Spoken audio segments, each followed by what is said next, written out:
Now there's my battery box with the fender being totally rusted out right there. This had nothing anchored to, and it's just eating out all the way around.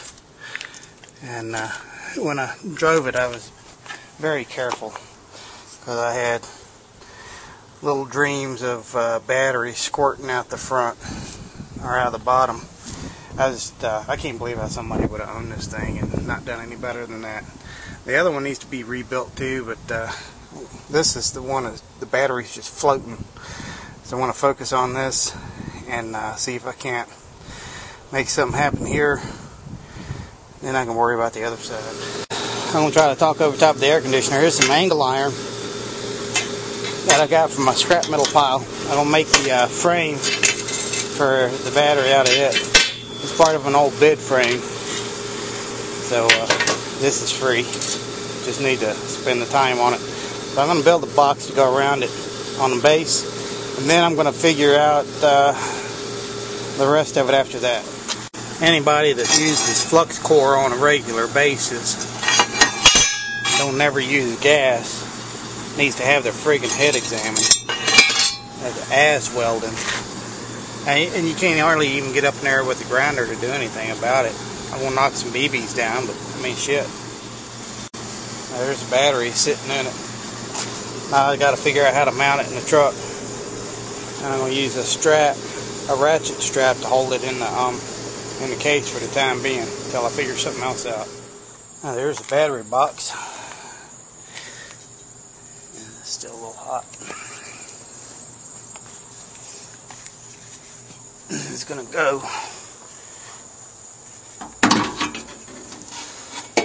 Here, just like that. Everything's gonna bolt up there, and still gonna have a rest peg down there for load bearing. I am waiting on the bracket to cool off just a little bit more. Put the battery in, get the terminals hooked up, and then I'm going to use a ratchet strap to secure the battery in the bracket. And how I'm going to do that, I'm going to cut these hooks off of this ratchet strap I have. I'm going to run this through it, and then I'll have a nice continuous loop. And that should work out really good. Hey, the size is about right. Probably run it through the hooks there. I'm probably just going to run it over top. There it is, just in the nick of time. Starting to run out of daylight. Battery's installed, secure. It's in there nice and secure. I've got some connectors I need to put on. Other than that, the project's finished on this part. Alright, here's one of my daily driver mods.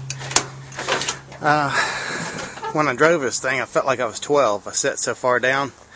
So, 6 new seat bolts and $3 worth of washers, and I got 1.5 inches lift out of the seat. And I'm getting ready to take it for a little ride and see how it feels. I pulled it back in the driveway, and it feels like a normal car to me now, a normal vehicle. So we'll give it a little ride down the block and back and see how it feels. But yeah, it's got a lot better perspective to it. Looking here, you got about 2 inches of crotch clearance, was about all you want to be able to maneuver. Now it's got a tilt wheel, but still you don't want it any better than that.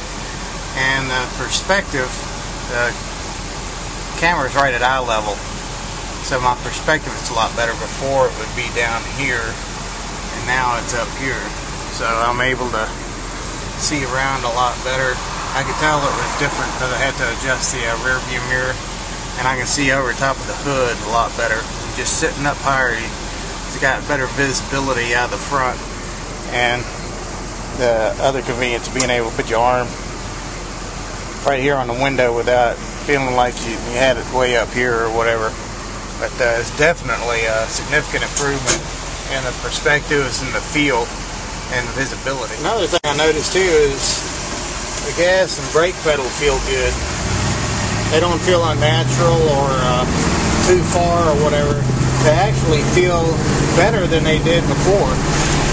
Accessibility is good, range of motion is good. see my foot. Got plenty of room to move.